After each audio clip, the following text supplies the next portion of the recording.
We all come to death in different ways, but unless it's a case of sudden or traumatic death, there are some recognizable signs. I'm Pauline Moyart, a Belgian nuclear medicine resident and dementia researcher. I make videos about end-of-life care because I believe this can guide families and help them understand the signs of impending death. The first sign you may notice is a decreased appetite. It is common to encourage your loved one to eat or to provide artificial nutrition when you notice this. However, research now indicates that forced nutrition in terminally ill patients may actually worsen the patient's condition. Digesting food requires a level of energy that the dying person just may not have. One way even a healthy person may have experienced this lack of energy for digestion is by growing nauseous or vomiting following an intense workout. During an exhaustive workout, the body reallocates resources to the muscle groups and organs that require it the most. This leaves the digestive system with limited energy, thus inducing nausea, as it is unable to process food at that moment. A dying person's body is also reallocating limited energy supplies to keep the essential systems of the body working. Because of this, their bodies lack the energy to digest food, therefore making the presence of food painful or even intolerable. Carbohydrates are our body's major source of energy. When our bodies no longer have enough carbohydrates to metabolize, such as when we stop eating, they start breaking down fat to create energy. As fat is broken down in the body, ketones build up. You have probably already heard of ketones alongside the rise of the keto diet. Ketones play an interesting role at the end of someone's life. The resulting raised ketone levels suppress hunger, thirst, and pain. There is also some evidence that high ketone levels can produce a state of well-being or mild euphoria.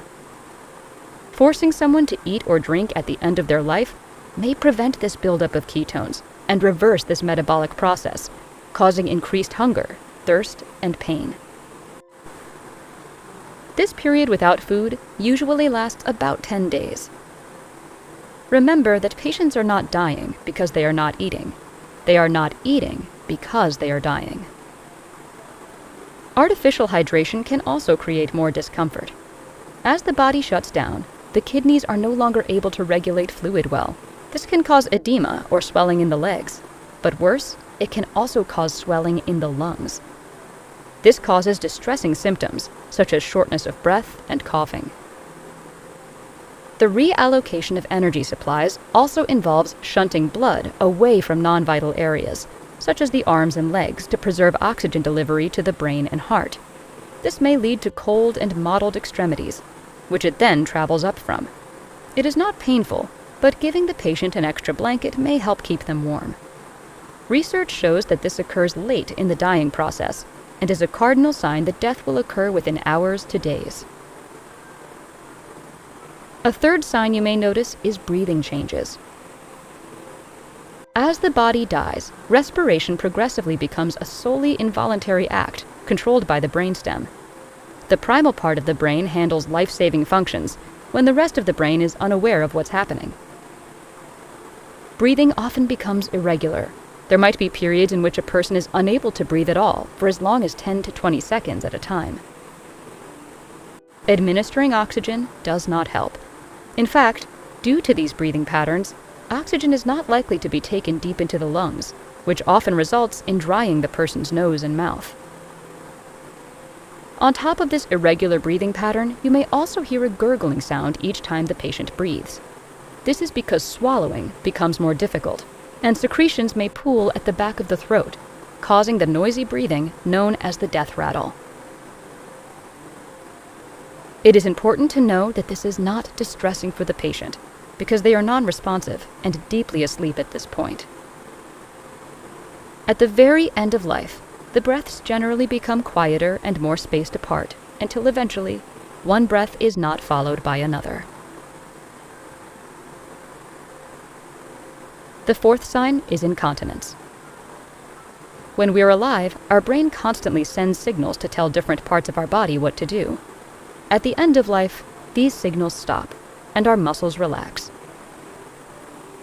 The sphincter is in a constant state of contraction, So when there are no more brain signals to the bladder or bowels, they will relax. So it's not uncommon for incontinence to occur just before death. The fifth and final sign is agitation. You may find your loved one, who is typically lethargic, trying to stand up, get out of bed, or change position. They may tug at their clothes or bedding. They may not recognize you, or yell at you using language you've never heard from them before. These symptoms may be caused by reduced oxygen to the brain, dehydration, or pain medications. Although it may look distressing, this condition is not considered to be painful. Anti-anxiety medication can be given to alleviate the symptoms.